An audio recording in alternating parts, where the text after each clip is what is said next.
Lads, there's only 14 days left in this transfer window. Let's get to work. I get those goosebumps every time you come around, yeah. You ease my mind, you make everything feel fine. Worry about those comments, I'm way too numb, yeah. It's way too dumb, yeah. I get those goosebumps every time I need the Heimlich, throw that to the side, yeah. I get those goosebumps every time, yeah. When you're not around me, throw that to the side, yeah. I get those goosebumps every time, yeah. 713 through the 281, yeah, I'm riding. Why they on me? I'm flying, sipping low key. I'm sipping low key and honest, fine rider. I get those goosebumps every time you come around, yeah. You ease my mind, you make everything feel fine. Worry about those comments, I'm way too numb, yeah. It's way too dumb, yeah. I get those goosebumps every time I need the Heimlich, throw that to the side, oh. I get those goosebumps every time, yeah. When you're not around me, throw that to the side, oh. Good evening and welcome to Loaded Mag, where we're here to talk about this man, Lewis Hall, on the brink of signing for Newcastle United. So we had to do a reaction video. We had to. We've done it for all our other signings, and we've been really excited to come on and talk about Lewis. But first of all, Dazzler, how are you, mate?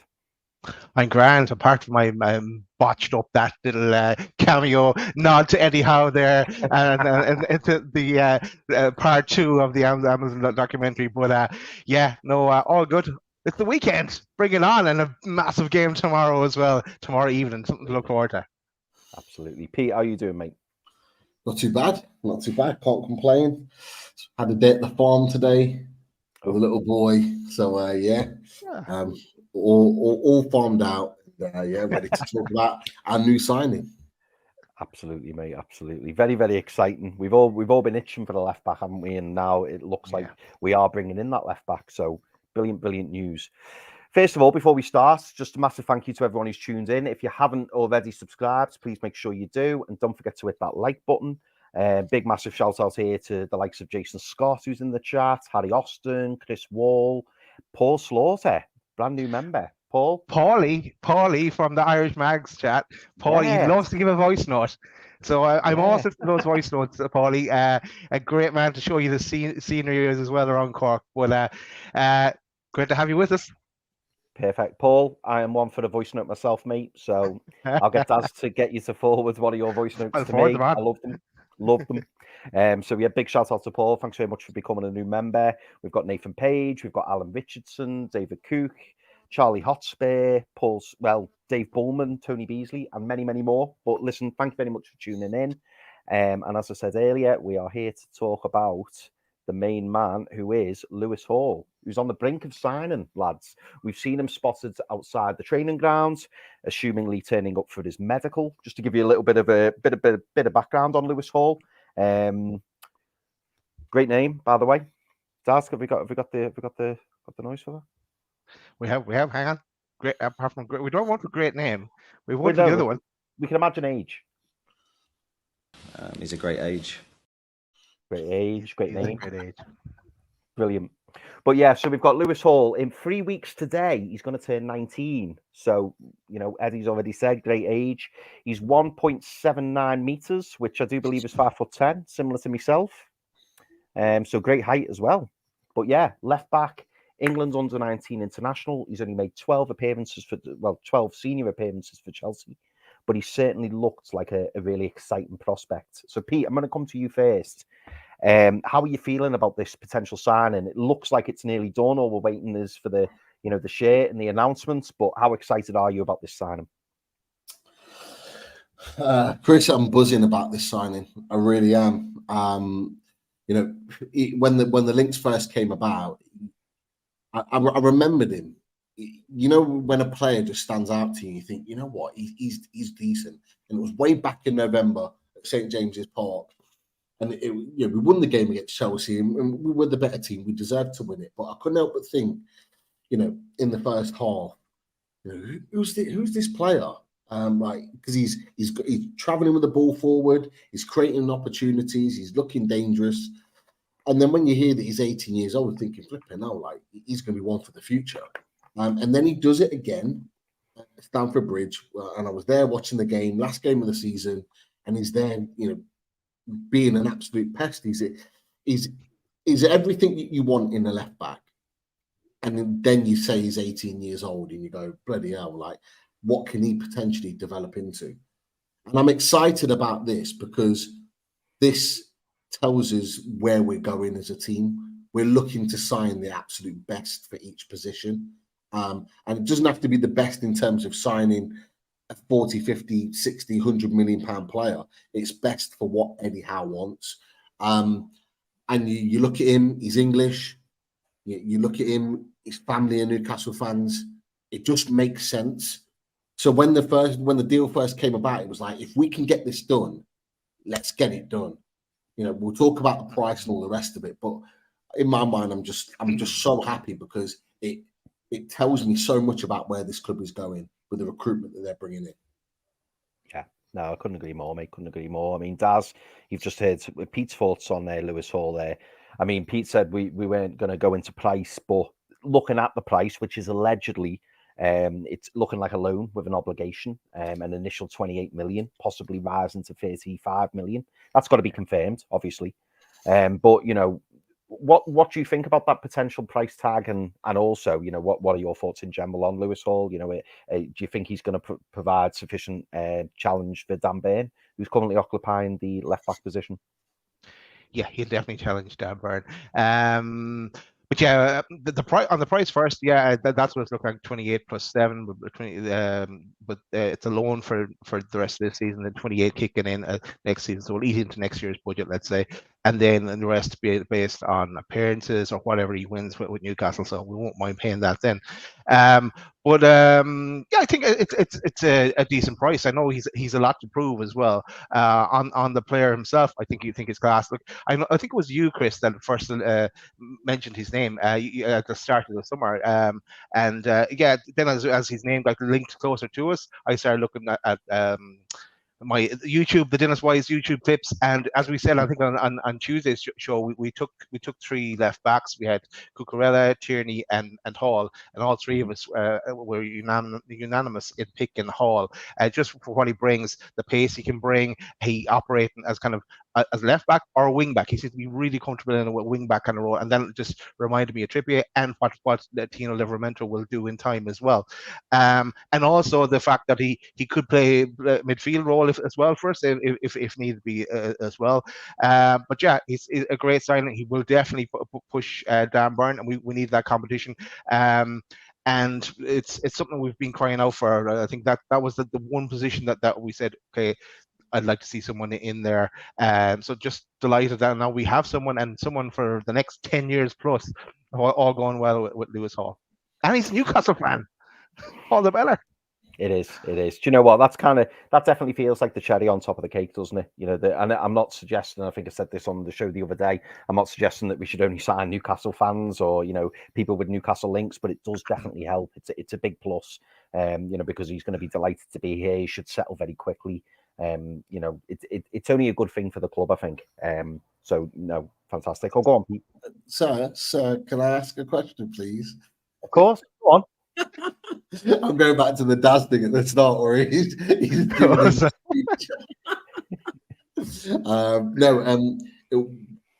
someone put it on Twitter earlier on today. I can't remember who it was, but they normally put like videos out. I'll go back to it, and it's they ran back Jacob Murphy's signing. And the video package that they put together, because he was a Newcastle fan as a kid, him and his brother, and all the rest of it. It was a really, really nice package. I forgot about it. But it was a really lovely welcome package when he first signed for the club. And someone asked the question, are they going to do something similar? Are there pictures of Lewis Hall and his brother with Newcastle tops on as a kid? His dad taking him to games or whatever? It could be. The welcome that he gets when he actually signs could be a really, really kind of proper nice touch to really kind of welcome him into the club. He's going to get a fantastic welcome. He's a Newcastle fan. All the Geordies are going to embrace him anyway. But like, I'm really intrigued. I don't know about you boys, but I'm seeing that and them saying that. I find out what account it was that put it out there. But it made me think about it. That could be a really nice touch if they kind of get that right. Yeah. Well, his mum was with him there at the medical today, so maybe she's brought the family album and has it all ready to go, and the media team are working on it as we speak. Who knows, Pete? And his dad had to drive his car from London to Newcastle. So his dad, then all arrived on the private jet and were like chilling at the training ground. His dad had to drive up. He had to drive up to meet him. So they've got to big him up for that because that's quality. Love it. Maybe his dad will be part of it. Part of the welcome. Why not? Why not? I mean, his dad. Imagine how like proud his dad's going to be. It's going to be unreal, isn't it? I know Dan Byrne's dad was absolutely delighted when Dan Byrne got the move to Newcastle. So it's a massive move. And Daz, I thought you touched on it. You know, a great little segment before when you were talking about the age. Because obviously Lewis Hall 18, soon to be 19, but then we've just signed Tino Livramento, who's 20 years old. We've got Sven Botman, who's 23. It's very, very exciting, isn't it? And clearly Eddie Howe has got an idea for how Newcastle are going to progress in the coming years, and bringing in all these young lads who've got plenty more room for growth. It's only going to benefit Newcastle, isn't it? And as the seasons go on, we're going to get stronger and stronger, and these lads should hopefully see out the next 4, 5, 6 years at Newcastle. I think coupled with that, Chris, you have all the young lads that they're bringing in for the development squad, and it's just like so some of them have to come through as well. So then they're buying quality in for that as well. So okay, all of them won't make it. Some of them will need to be traded on, but just exciting times as we move forward. Yeah, definitely. I mean, everyone watching at home will know that we love a few stats, so we've got a few stats ready for you, courtesy of our good friend Kev Lawson. So Kev, I hope you don't mind us pinching a few screenshots off Twitter. But you know, as you know, anybody who knows or follows Kev Lawson knows that his stats are second to none. So we'd like to bring a few of those to the show. But just before we do that, Daz, I think that we've got something to announce. Super chat received. Super chat received. Am I right? I think we've got a super chat received. We have, and guess who it is? It's Colin. Colin again. Always. Colin. I saw him last night as well, and again, Colin never puts in a comment. But I think he's doing it. Make sure you get a question in, Colin. But always donate to the channel. Thanks very much, Colin. And also, Chris, we have another, as well as Paulie from earlier. We have another new member, and it's John Burbeck. Welcome, John. Welcome to the Loaded Ultras. You've now a Loaded Ultra along with Paulie and everyone else. So we'll get you in that next members draw when we have one. And also a shout out as well to Scotty. Scotty, who's a member for 8 months. Great signing. Burn club legend after the speech. Yes. No spoilers for anyone that hasn't watched it yet. But it was nice touch from Bernie in that one that was on last night. But yeah, catch up on episode 2. We can't give any spoilers, I'm sure. I only saw it before the show actually. That's it. Everyone will kill us if we talk about episode 2, because don't want to spoil it for anyone. But episode 2 has dropped for anyone who hasn't noticed. So get yourself on Amazon Prime and watch episode 2, assuming you've watched episode 1. Fantastic episodes, brilliant watch. Right, so let's start looking at some stats, which I mentioned earlier. So we've got Lewis Hall here on the left in red, and then we've got Dan Byrne on the right in blue. So we can see this is the defensive fullback radar. So, Daz, I'll start with you on this one. So, you know, we can see here that Lewis Hall has got, you know, some fantastic traits. You know, we're seeing here things like pressures and progression and passing, assists, all stuff like that.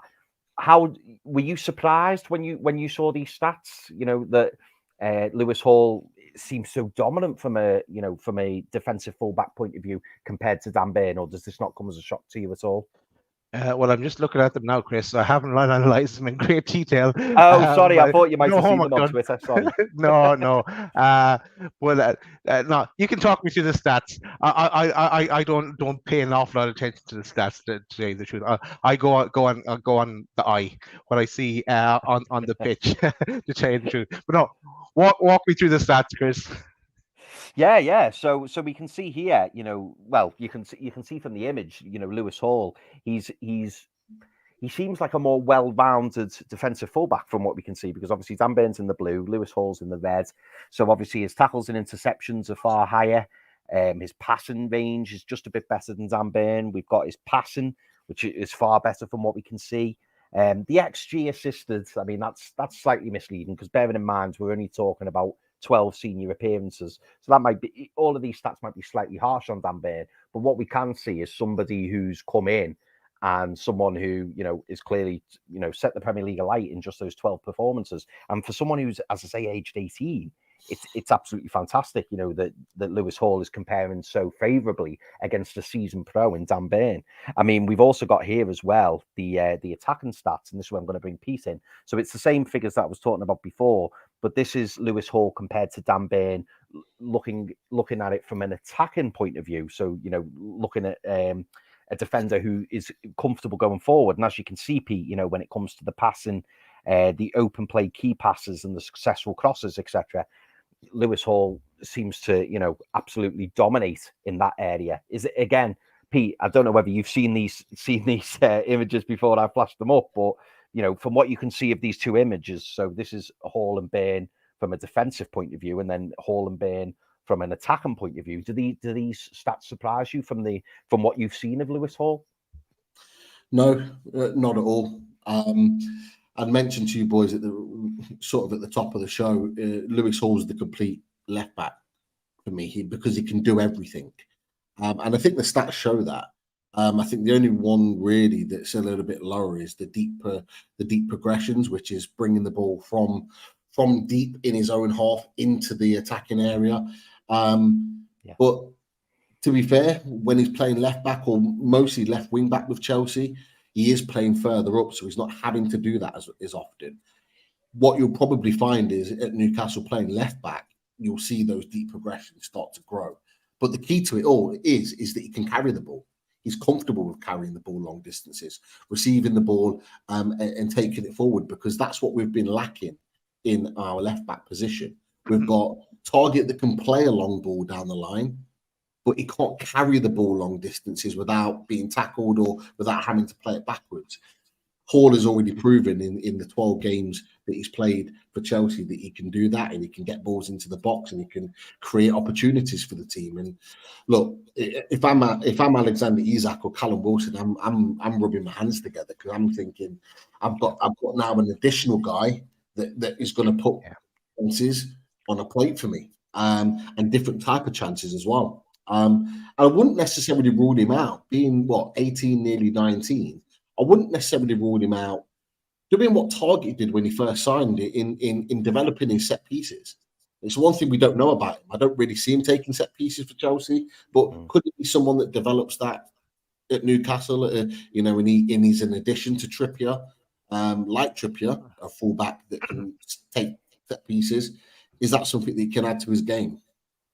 Yeah, no, absolutely. And talking about, those attacking points that you were mentioning there, Pete, this is Lewis Hall up against Kieran Trippier. Obviously, Kieran Trippier plays on the right-hand side, but we know how much of a threat Kieran Trippier is going forward.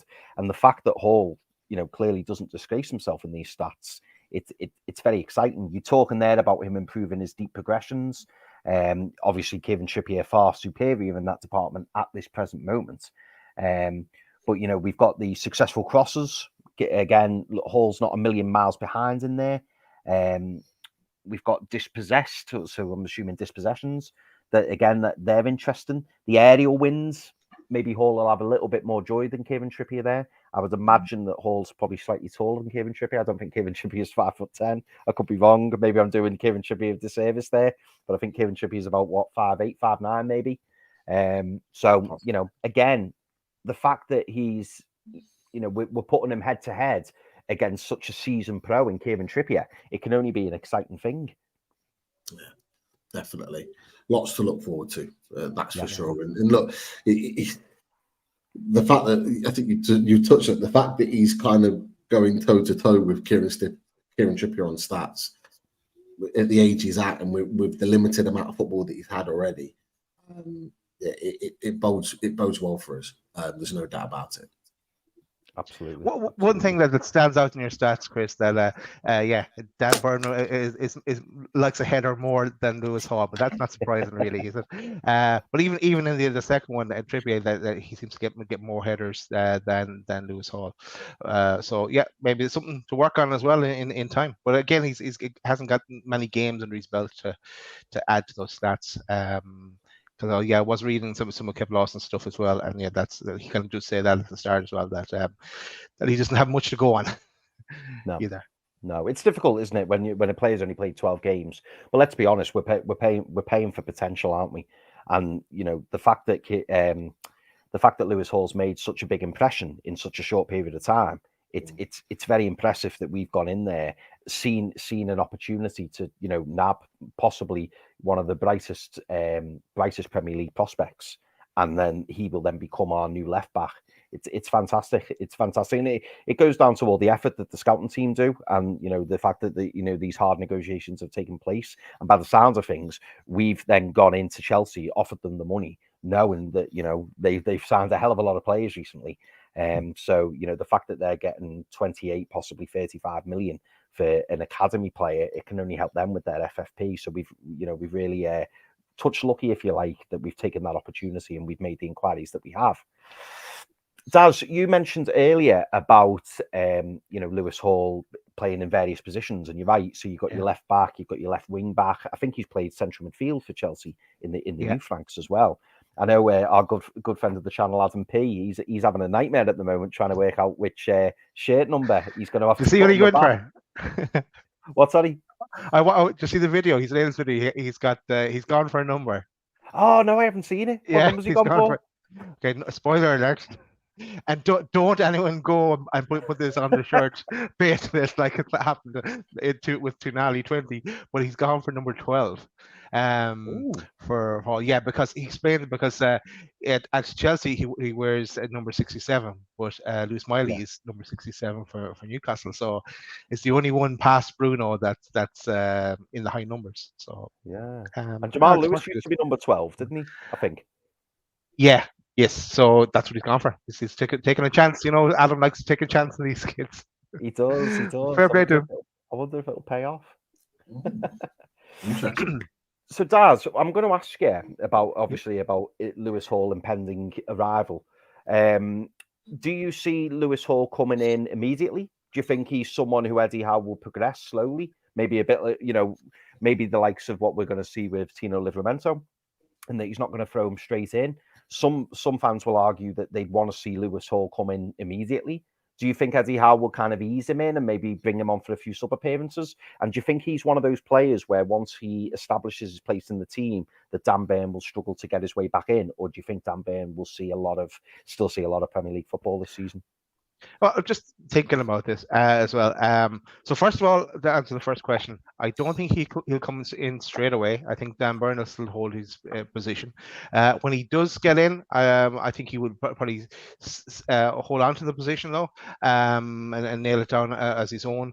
But in certain games, Dan Burn will be maybe preferred in that left back position, but it's not the end of Dan Burn, because a lot of people are actually saying in the chat here as well, saying making these comparison makes big Dan Burn look terrible, and not the case, because and also Dave says as well, don't like about the importance as his leadership and everything like that. But there is a role for Dan Burn going forward as well, because as an alternative, as a left centre back, but also I'm going to quote Kev Lawson again here, and he talks about in his stat about maybe the if let's say Shara was to get injured or wasn't performing to the best of his abilities, Botman could move to the right and Byrne could go left centre back, so that option is there as well.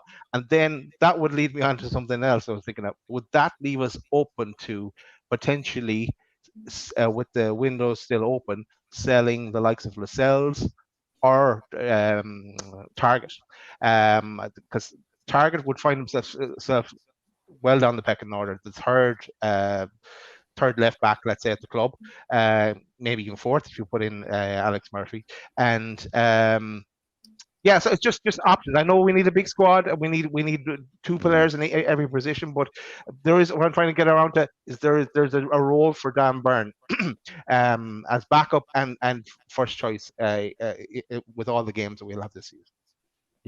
Yeah, no, it's important to highlight, and what a few people in the chat have said it as well.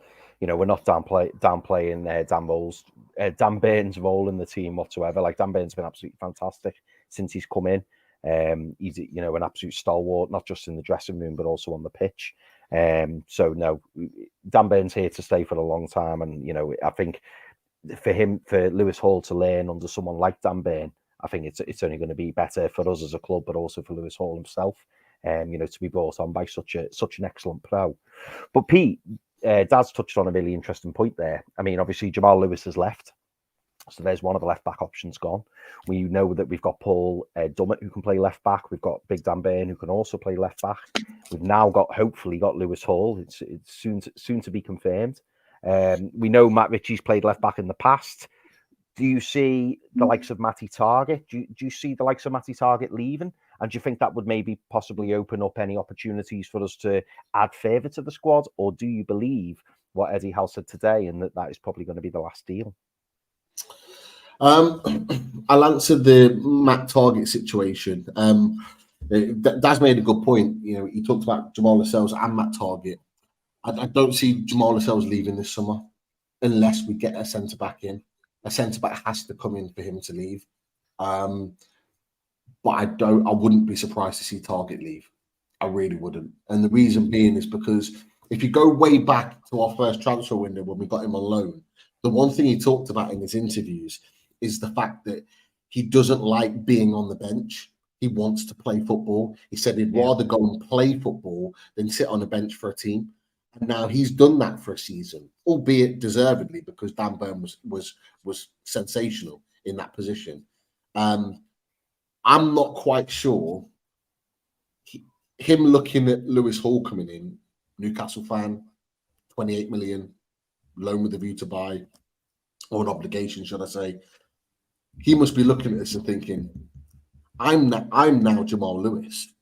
I'm what Jamal Lewis was last season. So I'm even further away from playing. And with that being his mentality, that he doesn't like sitting on the bench, it wouldn't surprise me if a move is made later on in the window. And it would be smart business, because if you've got teams that are scrambling for players and we go 12 million, you can have him. We get our money back. Whatever team gets a left back, which is a prime position for a lot of teams to pick up, and everybody's happy. He goes to play football. We get 12 million in the bank. What I would suggest is that money maybe goes then to January. Mm-hmm. And mid-season, we then look at things and evaluate again and go, okay, Champions League, have we made it into the knockout phases? Are we still fighting at the top end of the table? Are we in the latter stages of a cup? Do we need to strengthen to kick us on? Is there a right centre-back there available that we looked at in the summer, maybe not playing? Whatever, you know the spiel. We'll be talking about it in January, no doubt. That's potentially a possibility. I would say that for me is a real sort of reality. Your second question about the window.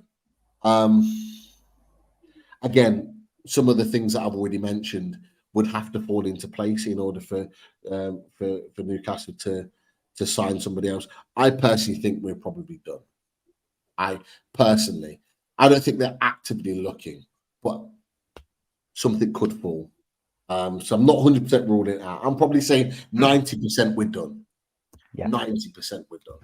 Yeah, Pete, just to save future fully loaded transfer shows left in the next 2 weeks, there is a potential if we were to sell Target that then, as you've alluded to, that our money go back in, and that we'd be able to maybe do another creative deal, that we'd be able to bring in someone else on loan or play some of it up front and stuff like that. But and we'll also have the outgoings to talk about as well in the fully loaded transfer shows next 2 weeks. But back to for a blast from the past, and I'm going to mention Chris Wood. And remember, we talked about the wages Chris Wood was on. Charlie Hotspur here says Target is on 100K a week. That can't be true. No way. No chance. No, I don't. Yeah, no way we brought him in on that. Nah, No, I don't nah, think nah, so. nah. So someone will be able to confirm it. Who's in the chat? We've got nearly 200 in the chat. Will someone confirm it? I'm saying probably 40-50. Around 40-50. Definitely I'd not. say 60, 65. 60, 65. yeah, 60, 65 top end, I would say. Because I'm assuming he must have been on about 30, 40 at Villa. I reckon he probably got a pay rise to join Newcastle. I do think that, but 100 grand, that sounds a lot. Not saying you're wrong, Charlie Hotspur, but it does sound inflated. I think 9 NUFC's just said he thinks it's 80k. He's just read it somewhere, 80k a week. Still feels quite heavy, that, doesn't it? But talking about goings, and I know this is a Lewis Hall reveal show, but just to add on to that question, obviously the likes of Jeff Hendrick, we believe he's on about 50 grand a week. We know Ryan Fraser's probably on 60, 70 grand a week easy because he signed on a free. And if reported to be believed, apparently Isaac Hayden's on about 40 or 50 grand a week as well. So those players alone, you're talking over 150 grand a week, and that's not even including Matty Target. And if he is on 80 grand a week, there's 230 grand a week that we could save, from on the wage bill, which would be absolutely massive. So I still believe, from my point of view, I still think that I kind of agree with what Pete said, and that I don't think we'll be actively pursuing any transfer targets, but I think we're open to them. I think if an opportunity arises, and as you said, if there's a loan deal knocking around, if a player becomes available who wasn't previously available, and clubs need to balance the books and stuff like that, who knows? But I suppose my final question on this would be to ask, judging the transfer window as it is, so we've signed Minter, we've signed Livramento, we've signed Harvey Barnes, we've signed Tonali, and hopefully we're about to sign Lewis Hall. Daz, out of 10, what would you rate the transfer window as it stands right at this moment? Yeah, I see a lot of people talking about this on Twitter and stuff as well. I'm giving it a 9 out of 10 because I think it's done absolutely brilliantly. We did say, I think we were saying probably 5 or 6. I know even the likes of Keith Downey, who's normally conservative, so was saying about 5 we need to bring in. So we brought in 4. No, Mintus is gone fire now, so we're not really counting him as much. He's one for the future. I'm saying 9. I think if we got the right-sided centre back, or a very exciting young forward player that can play on the right wing. But yeah, no, 9 out of 10 for me. Pete, what would you say in terms of the transfer window thus far, not including any outgoings? Yeah, I would say 9 out of 10. I never expected us to get as many as we did, quality additions. I like the mindset that I personally wouldn't have put some of these signings in that we'd have gone for. I would have thought we'd have gone for Kieran Tierney, for example, Borna Souza, who's about to go to somewhere in Spain. All of these more established, experienced players is what we all kind of thought was going to go for. But what we've gone for is quality, youth, and potential, which I'm really excited about, with a little bit of that little stardust in Tonali. Yeah, I'm really happy with it. Really happy. Yeah, no, absolutely. And that 55 million that we spent on Tonali, which everyone was balking at the start of the window, it's starting to look like a nice little bit of business, isn't it? Yeah, it sure is. Sorry, laughing at the debate and the chat. Everyone's gone mad, haven't they? Saying 100 Google grand a week. And 100, yeah, and that is crazy. Who signed off on that?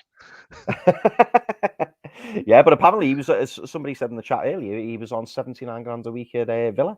So he's living the dream. It's a hell of a lot, isn't it? No wonder he's loving it. Yeah, 100 grand a week. He might well stay then. He might well stay. Yeah. He could work in the club shop with Gillespie, if that's the case. Jesus. You go back to the conversation that we've had with Hendrick and Hayden. We can't get them off the wage bill. No. Why? It's because they earn too much money for the teams that actually want them. Like, target on 100 grand a week. Genuinely, who's going to take that? Like, so I threw out there the 12 million that we actually paid for him to get him to the club. Yeah. We're probably going to have to take a huge hit on that in order to move him on because of his wages. Wow. Interesting. Very and I tell you what, it'll be a lesson learned as well, because we know we all balked at Chris Wood's wages, didn't we? At the time, we were going, "Oh my God!" Luckily, Forrest come in and even give him a pay rise, and I think John Joe Shelby got a pay rise. So we probably got lucky with those two. But maybe with the likes of Matt Target, we might learn our lesson a little bit in terms of can't go too mad. Doesn't add up that it doesn't add up, because I remember he was one that we said, yeah, we take him. He's had a great season for us. We take him, but we're like, if he didn't come in, we're talking about Regan Lodi as an option. I remember at the time, and we're like, yeah, we go for someone else, you know. So who 100 grand a week? It's incredible, isn't it? Absolutely incredible. Yeah.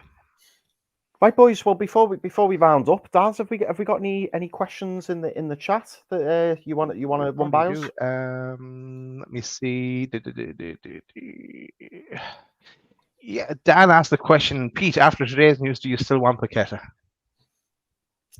We're never getting him anyway, but it looks like Man City aren't getting him any as well. So I don't think he'll be going anywhere anytime soon. That's for sure. Craig Lee says that 9 out of 10 for the window. A 10 would be perfect, but you can always do better with a solid 9. Yeah, that's kind of the general feeling, I think. People are saying 9 out of 10. Yeah, and there's not so many questions I've seen so far, but I wanted to give this a shout out to Marty NUFC instead. Never been to get me top, lads. What he won in from the channel, being really low and on the bottom, but feeling a lot better in myself now. Great to hear that, Marty. And so I'll be going one day next week. Thanks again, lads. Well, keep the head up, Marty, and plenty of great things to come, mate. So keep the head up. Yeah, I don't think I saw any other questions much. Someone it's Kamal asked when this Target's contract ends. He wants Raid now. I don't know. I'd have to look it up. But we'll watch that one. Maybe he stays as well. Maybe he'll have a better season or get some game time. You never know how it might work out. But watch this space when it comes to outgoings. No other questions, Chris. Okay, very good, mate. Well, just before we go to sponsors, I just want to say big thank you to you all for watching. As always, don't forget to like and obviously you comment throughout, but don't forget to like the show. If you haven't subscribed already, please remember to do so. We really, really appreciate it. And now I'll just quickly whiz over to the sponsors. So we've got the radiatorshed.com. Russ and the lads have been, well, how long have they been with us now, boys? Must be a good 6 to 12 months, mustn't it? Yeah, definitely. Up to a year now. Yeah, I personally haven't heard from Russ in a while, but Russ, if you're watching, mate, big shout out. Hope you are all good. But yeah, the radiatorshed.com. The Radiator Sheds are a northeast-based company with a century of leading industry knowledge at your disposal. They provide top quality materials made from plate steel, providing longevity. All designed and manufactured in Italy. Aluminium rads are environmentally friendly and are perfect for heat source pumps, and they offer a home survey service and will install if required. And I think we've got some lovely photos here. Hey, it's normally me in jail. It's brilliant. Pete's in jail. Pete's in jail, I'm not. And here we've got a lovely selection of the radiators. I tell you, I do feel like I need to get some of these radiators. You know, they are really nice. Every time I see them, they always look good. And there's Russ there with our number 9. And big shout out as well to the Northeast Partnership, the Install Works. So big shout out to those lads. But yeah, I think that wraps us up. Daz, are we ready to go? We are ready to go. So have a great weekend, everyone. Go on the tune on Saturday night. Enjoy the documentary, and it hasn't watched it. And how'd you like that? Good night.